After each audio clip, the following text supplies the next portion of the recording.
Every city has its forgotten stories. Granville T. Woods was a visionary inventor born in Columbus, a man whose innovations in science and engineering moved Columbus and Ohio into the 20th century. The true story and genius of Granville T. Woods deserves to be told and honored in both his city, Columbus, and in Ohio.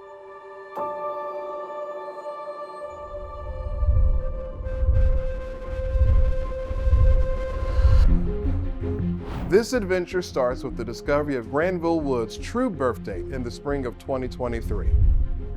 My high school interns here at the Rickenbacker Woods Foundation were creating timelines of Woods' life, and questions began to arise as to why did Granville disappear from records and primary sources, not to be seen again for almost 3 decades. And scholars, museums, and textbooks will repeat this mistake until now. Now Columbus will be able to fully embrace and understand a true genius.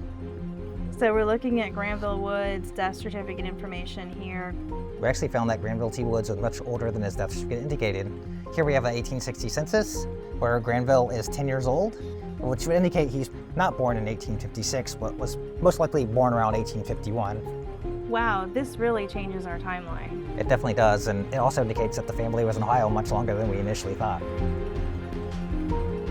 So African Americans entered the Northwest Territory as free people because that was a part of the enforced agreement around the settlement of Ohio. By 1830, we did have African Americans showing up in the census in Ohio. So by the time we're talking about 1850, around the time that Granville Woods would be born, there were settlements all throughout the state.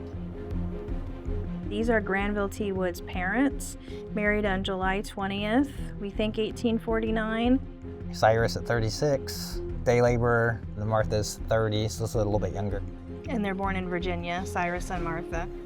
They were actually married in Franklin County. We think Granville was born in Franklin, but we're not 100% sure because there's no birth certificates for that time period.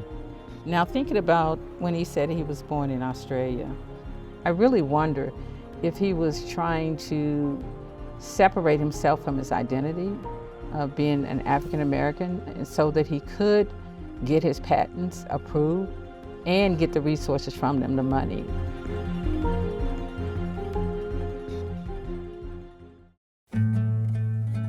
We want to paint a picture of the world Granville T. Woods lived in, what life in Columbus was like for him and his community.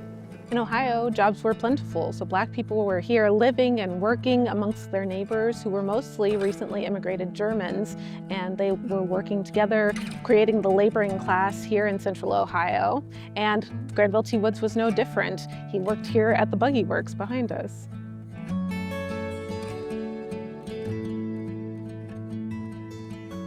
So one of the things that is interesting where we're walking on Lafayette is this would have been the very streets that Granville T. Woods would have walked on. Part of what makes this significant is the Gay Street North 4th corridor, because that's where Poindexter lives.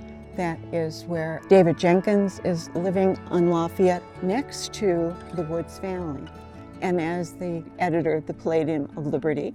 Yeah, it was the first Black press newspaper in the state of Ohio, and it was very strongly abolitionist. Like, they were bold about what they were putting in that newspaper. This is the generation that's older. This is the generation who have really fought the fight.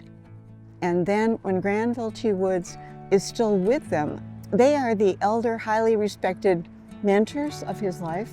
So they see him as a young man of promise. Can you only imagine? He must have a future ahead of him that's going to be exciting.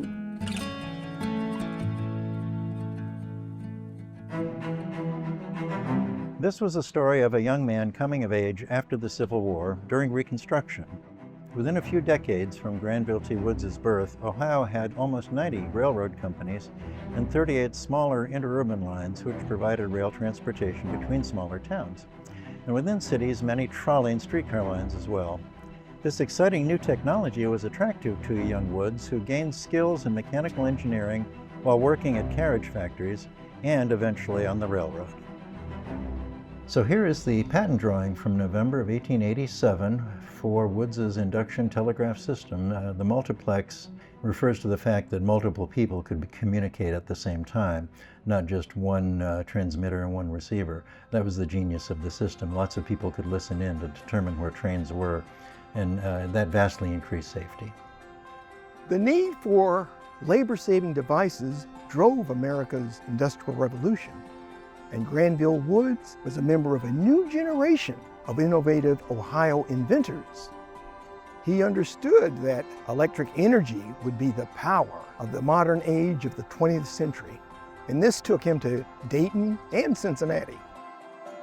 This man should be standing shoulder to shoulder with the other great inventors and business creators coming out of Ohio in the late 19th and early 20th century, like Frank Seiberling of Goodyear, Harvey Firestone, and the Bright brothers, and of course, the other inventor that everyone knows, Thomas Edison.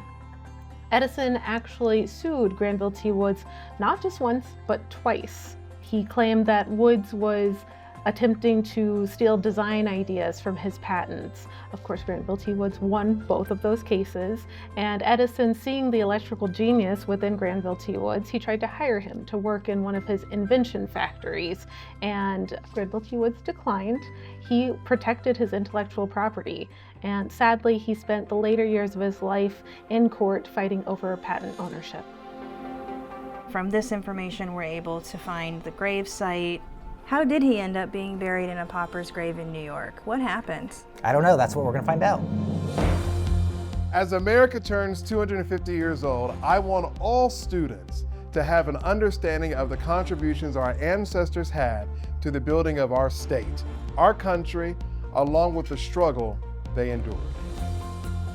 Granville T. Woods helped build Ohio and America with his mind, his skill, and his relentless pursuit. His genius laid the groundwork for the technology we rely on today. But often his name is left out of the story or filled in with errors or assumptions. Woods was more than an inventor. He was a complex man in complicated times. His story is one of resilience, brilliance, and the right to own his own intellectual property. His legacy reminds us that history isn't just frozen in time. History is what we uncover, pass on, and build upon. As America celebrates 250 years, the hands and minds that built this nation are important. Our dream is to tell the full story of Granville T. Woods by producing a documentary about his life, his challenges, and his achievements. Plus create companion educational materials for classroom students of many age groups. We are excited to share what we have learned about an extraordinary life. Granville T. Woods' legacy belongs to and in Columbus. It belongs to Ohio too.